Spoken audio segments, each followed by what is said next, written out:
My personal preference for Ballon d'Or winner 2026 is Kvicha Kvaratskhelia. I don't know where to place this, maybe on the field or off the pitch.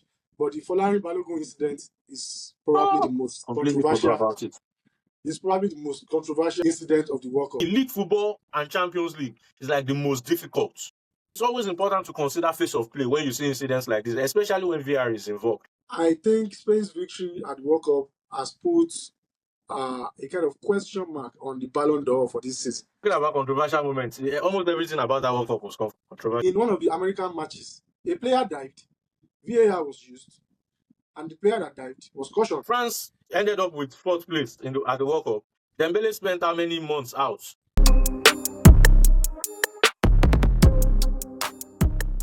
We had the World Cup this summer, probably one of the most controversial World Cup I have seen in my adult life. The controversy started from players screening, players arrival. I mean, the referee for tonight's UEFA Super Cup was denied entry into the US by the US government. It came with a lot of controversy. In the end, Roya came out triumphant in a very boring final. And disappointment for Argentina.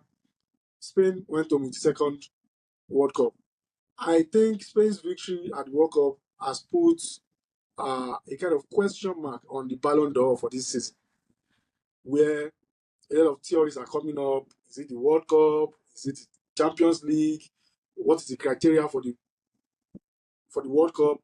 What is the criteria for the Ballon d'Or? I mean, so Nika, I'm just going to put you on the spot. As of today, 12th of August 2026, who are your top 5 Ballon d'Or picks? I'll make it easy for you without the position, just your top 5 players. Well, you don't even need to make it easy for me. My personal preference for Ballon d'Or winner 2026 is Kvicha Kvaratskhelia.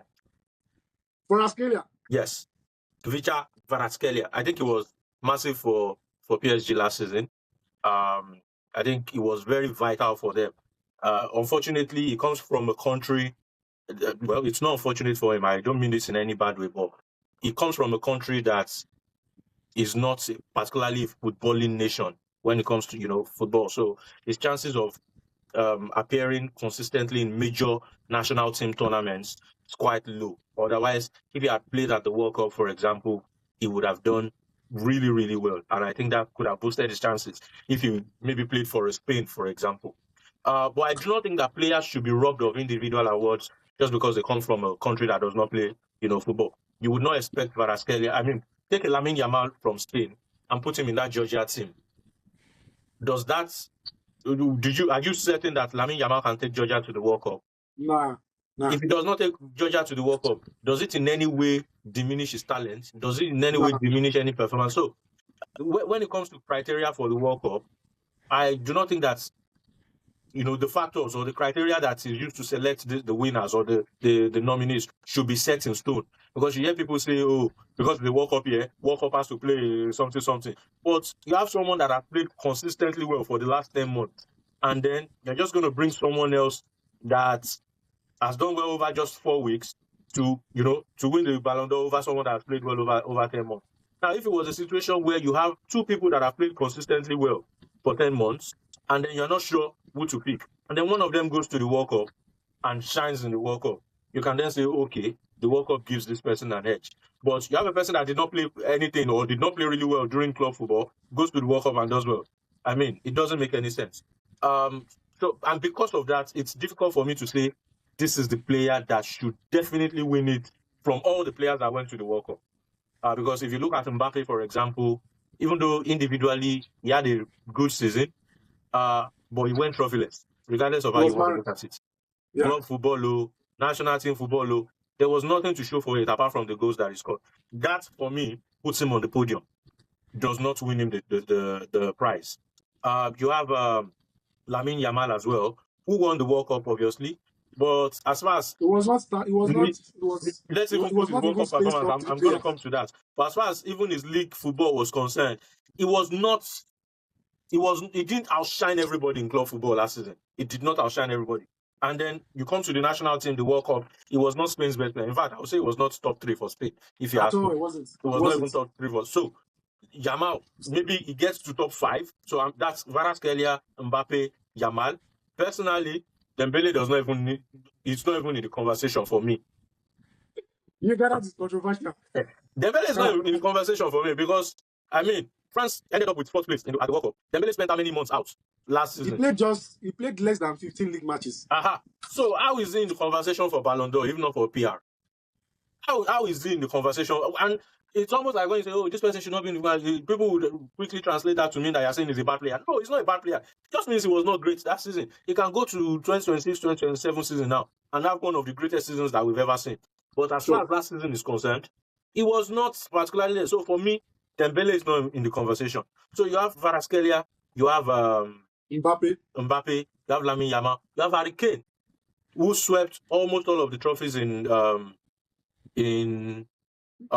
Germany last season and led his team, that's England, to their highest ever finish at the World Cup since 1966. People will argue that he was not too great at the World Cup, especially when they really needed him. I don't agree. He scored 7 goals. Exactly. I don't agree because I think he did well at the World Cup. I don't agree either. So you would put, say, Kvaratskhelia, Harry Kane, and Mbappe, maybe an Mbappe or Lamine Yamal as top 3. I'm struggling to think of a 5th player, to complement it. Kubasi. Maybe just for representation sake, as a defender. For me, no. But those 4 for me should be in the conversation. Rodri. And then if I had to pick one person, Rodri and Dembele, what's the difference between them? One World Cup. Rodri too was missing in action. One World Cup, most of one last FA Cup, one World Cup, one FA Cup, one Carling Cup. Think now. Okay, one FA Cup, one Carling Cup. If we are going to use this, then Lautaro Martinez should have been on the Ballon d'Or 2 or 3 seasons ago. Yeah, why are you taking us back now? No, I'm just saying that if you need to start using all these tournament trophies for me, league football and Champions League is like the most difficult. Combining league football, and I know that people will argue that World Cup is difficult, this is that. World Cup has prestige because it's played every 4 years, all of the best players, this is that. Yes, but at the end of the day, it's still 8 games. Yeah. And you cannot judge a player based on his performance. So in fact, if you are scouting a player, if you want to see how good a player is, sometimes 8 games might not be enough. Never. We've seen players shine over 8 games, and then for the rest of the season, nothing to show for it. So at the end of the day, it's still 8 games, whether you like it or not. And you cannot judge a whole season by 8 games. You can only use it as deciding factor when 2 players are tied or 3 players are tied. That's my honest opinion. I mean, when you've made fair point. Before we continue, to our fans at home, it's good to be back. And just to remind you, our handle remains the same across all the social media platforms: X, Facebook, Instagram, TikTok. It is the Late Go Podcast. Also on YouTube, it is the Late Go Podcast. Kindly hit the subscribe button, set a notification, and we're ready to serve you exclusive football content this season. Yinka, still on the World Cup. Top 3 most controversial moments. Top 3 most controversial on the moments. field or off the field? On the field. Let's keep it to football. We are not in the place for politics. Let's keep it to football on the field. Because if we're talking about controversial moments, almost everything about that World Cup was controversial. In fact, after the World Cup, we're still seeing controversies. That's how crazy it is. Personally, I'm not even a fan of hosting any tournaments in the US, and I've always said. We are going back there in 2028 for Olympics, so just prepare your mind. Who are we? Nigeria will qualify. No, we always qualify for something, Olympics. At all. Even our Super Falcons are struggling now. That's how bad things are in Nigerian football. But that's by the way. Top 3 most controversial moments. I'm trying to think. I mean, because of the noise that surrounded Argentina's run, the first few incidents that come to head would have to do with Argentina. But I'm very certain, I just cannot remember now, that there are also other incidents that just went under the radar. For example, the Prestiani rule. What was that boy's name? The first guy the first player that the Prestiani rule was applied to at the World Cup. Who was it again? Almiron. I think it was Almiron of Paraguay. I mean, I understand the rationale behind that rule, but I also think there are other ways that you can punish players for doing, for covering their mouth. I don't think a player should be sent off. I don't think, because if you send a player off, you're literally punishing the team. That's Yeah. the remaining 10 players, because they're the ones that have to work extra. They're the ones that have to cover extra. More energy has to be expended. So because of that, I don't think that rule in particular. I don't think I'm a big fan of that rule. So I would say that's number one. Number two, obviously in hindsight, would have to do with what's his name, Mbolo, Bril Oh God. Bril Oh God. Mbolo, and his sending off at the World Cup. That guy should be fined. Well, I was one of the people that argued that he was stupid for doing what he did, and I agree that he completely died. However, VAR was misused. We now know that VAR was not used properly, because according to the rules, in situations like that, VAR can only be used in cases of mistaken identity.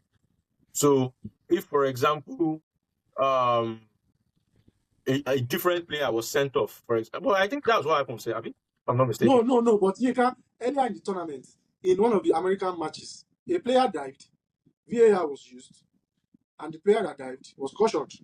Now, and I understand all of that. I understand all the logic behind this thing. I'm just saying, I read last week that... Look at this Aston Villa guy, empty net, he headed the ball over. I read last week that IFAB has come out to say, maybe I'll need to check just to be sure that's... Yes, I know what IFAB said. IFAB has come out to say that it was used wrongly, that it should have been used in a case of mistaken identity, which was not the case in that incident. So ideally, he should have stayed on the pitch, even though what he did was wrong and should have warranted a second yellow. But because the ref missed it and did not get the wrong person, it means that VAR should not have intervened in that incident.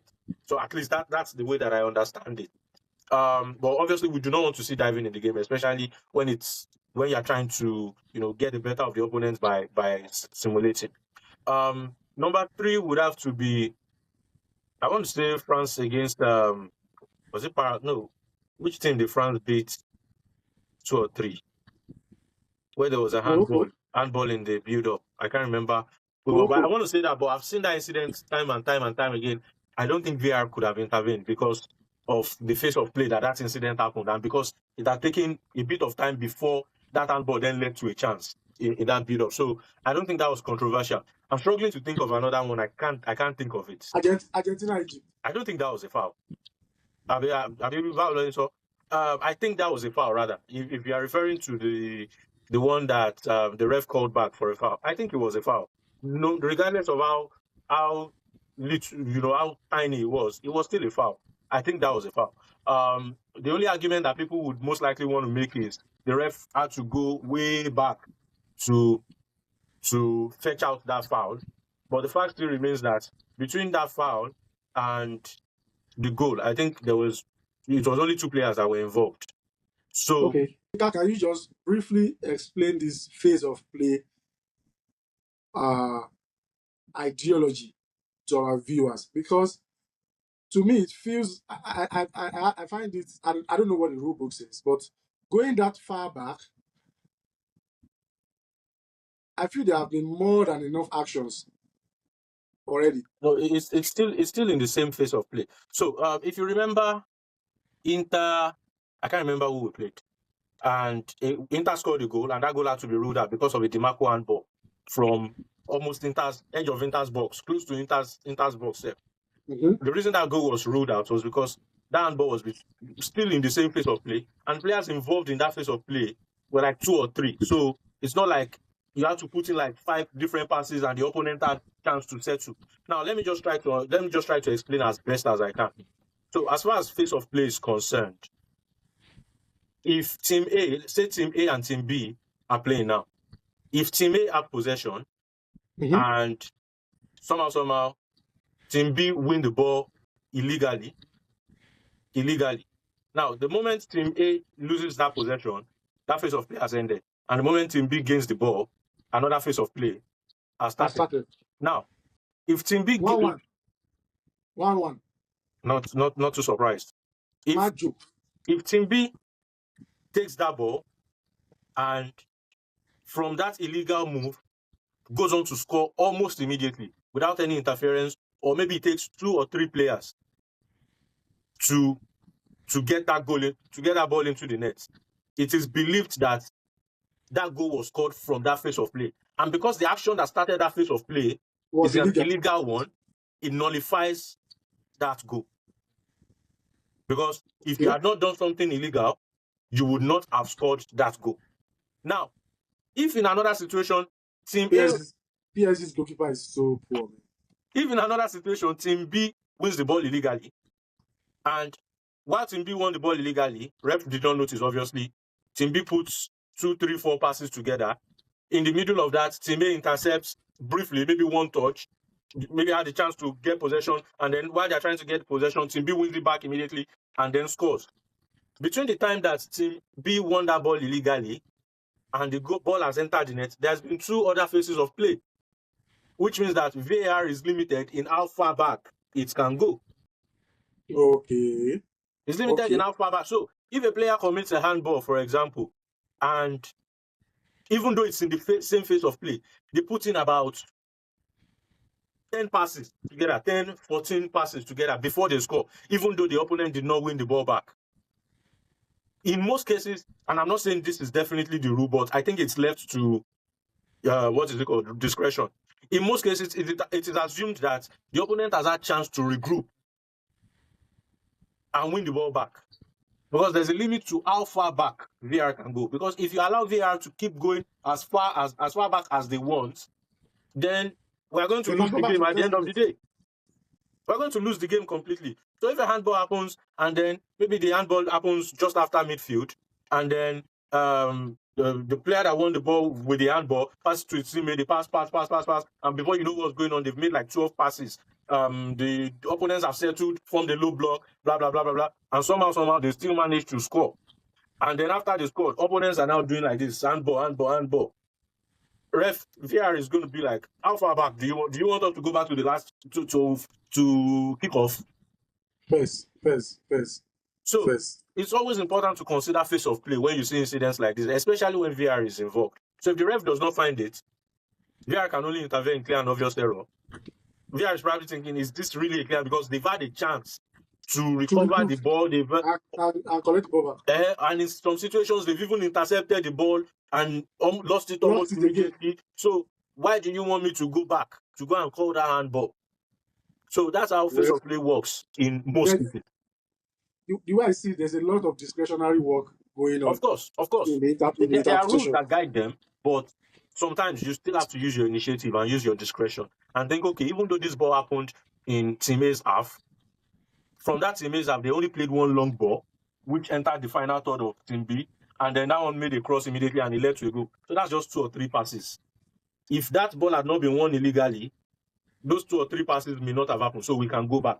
But if we've won the ball back that far back, and then we've made 10, 15 passes, and you guys are still just doing shukru before you come back, then we're thinking, what exactly do you want us to do? Anyways, you have given us this controversial moment. I don't know where to place this, maybe on the field or off the pitch, but the Ballon incident is probably the most controversial about it. It's probably the most controversial incident. But that one also had an element of off the pitch. Of off the pitch. So that's probably the most controversial incident of the World Cup. Only for America to go ahead and concede 4 sumptuous goals from Belgium. Anyways, to our fans at home, drop your controversial moments in the comments. Let us have them. Let us review them and let us discuss about them.